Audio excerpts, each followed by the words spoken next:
ললিত ঝাকে নিয়ে এই মুহূর্তে সরগরম হয়ে আছে জাতীয় রাজনীতি। অবলীলায় সংসদের বাইরে বিক্ষোভ দেখানো এবং তারপরে সংসদের ভিতরে ঢুকে দুই যুবকের রঙিন ধোঁয়া ছড়ানো।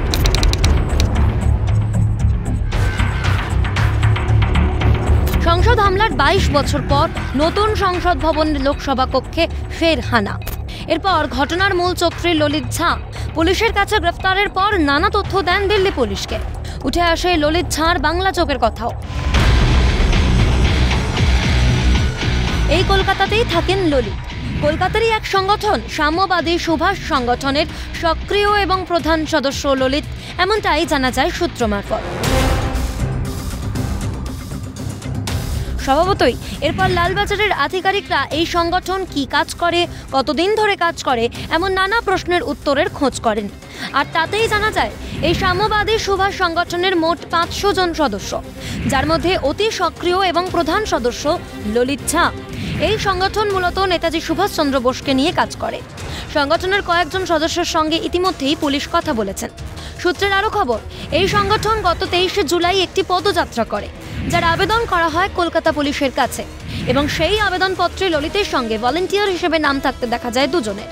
একজন নীলাক্ষ আইচ, আরেকজন সায়ন পাল। সংগঠনের এতজন সদস্য থাকতেও শুধুমাত্র এই দুজনের নাম ভলেন্টিয়ার হিসেবে রইল কেন, প্রশ্ন ওঠে। সিএন যোগাযোগ করে সায়ন পালের সঙ্গে। কি জানালেন তিনি, শুনুন। কি করে চিনবো আমি?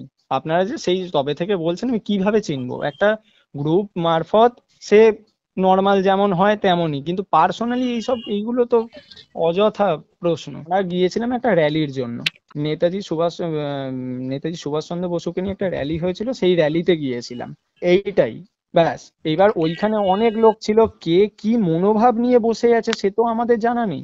550 জন মেম্বার, মানে বুঝতে পারছেন, একটা কমন একটা 50 জনের মেম্বার থাকলে কে কি মেসেজ করছে সেটারই দেখা। আমরা ভালো একটা কাজ করছি, সেইখানে এরকম মনোভাব নিয়ে যদি একটা মানুষ থাকে, তাহলে আপনি বুঝতে পারছেন মানে সকাল থেকে কি হ্যারাসমেন্ট হতে হচ্ছে।